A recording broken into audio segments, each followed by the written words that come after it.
നമുക്ക് നെക്സ്റ്റിലാണ് ജോർജറ്റിൽ നല്ല ഭംഗിയുള്ള പേസ്റ്റൽ കളർ ചാർട്ടിൽപ്പെട്ട ഐറ്റം ആട്ടോ. ഇത് ഓനിയൻ പിങ്കിൻ്റെ ഒരു ഡസ്റ്റി ടൈപ്പ് കളർ, പക്ഷേ നല്ല രസം. ഈ കളർ കാണാനായിട്ട് കോമ്പിനേഷനൊക്കെ നല്ല കേട്ടോ.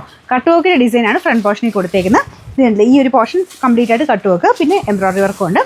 ബോട്ടം വിത്ത് ലൈനിങ് ഉള്ള ഐറ്റം ആട്ടോ. സാറ്റിൻ സിൽക്കിന് പറ്റിയിട്ട് ദുപ്പട്ടയ്ക്കകത്ത് ഫുൾ വർക്കുണ്ട്. നമ്പർ വരുന്നത് AJ 348, റേറ്റ് 960 96. അടുത്ത വരുന്നത് ഗ്രീൻ ഷെയ്ഡ് ആട്ടോ. ഡസ്റ്റി ഗ്രീൻ്റെ ഷെയ്ഡാണ്. അതിൻ്റെ പീച്ച് കോമ്പിനേഷൻ നല്ല രസമുണ്ട്. ഇത് ഡസ്റ്റി ഗ്രീൻ മാത്രമല്ല, ഡസ്റ്റി ടൈപ്പ് കളേഴ്സൊക്കെ ഭയങ്കര ഓവറായിട്ട് എടുത്ത് നിൽക്കത്തില്ല. എന്നാൽ കളറിന് കാണാനൊരു ഭംഗി ഉണ്ടാവുകയും തരും. നല്ല ലെങ്ത് ഉള്ള ഐറ്റം ആട്ടോ. കട്ട് വർക്കിൻ്റെ മെയിൻ ആ ഒരു ഡിസൈനാണ് അതിൻ്റെ മെയിൻ ഒരു അട്രാക്ഷൻ.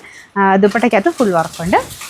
ബോട്ടം വിത്ത് ലൈനിങ് ഉണ്ട് കേട്ടോ. Number AJ 350, rate 960. അടുത്ത ഷെയ്ഡ് നല്ല ഡസ്റ്റി ലാവണ്ടറിൻ്റെ നല്ല ബ്യൂട്ടിഫുൾ കളറാട്ടോ. ഇതും സെയിം കോമ്പിനേഷൻ തന്നെയാണ്. നല്ല ഫാബ്രിക് കേട്ടോ. നോർമൽ ജോർജറ്റിനേക്കാളും നല്ല ഫാബ്രിക്കാണ്. ബോട്ടം വിത്ത് ലൈനിങ് ഉണ്ട്. Number AJ 349, rate 960 96. അടുത്ത ഷെയ്ഡ് ഡസ്റ്റി ബ്ലൂ കളറാട്ടോ. ഭയങ്കര ബ്ലൂ അല്ല, ഡസ്റ്റി ടൈപ്പ് കളറിൽ ഒരു ലൈറ്റായിട്ട് വരുന്ന ഒരു ബ്ലൂ ഷെയ്ഡ്. കോമ്പിനേഷൻ എല്ലാത്തിനും നല്ല കേട്ടോ. കട്ട് വർക്കിൻ്റെ ഡിസൈൻ നല്ല രസമുണ്ട് കാണാൻ. ദുപ്പട്ട വരുന്ന ഈ രീതിയിൽ ബോട്ടം വിത്ത് ലൈനിങ് ഉണ്ട്. Number AJ 351, rate 960 96.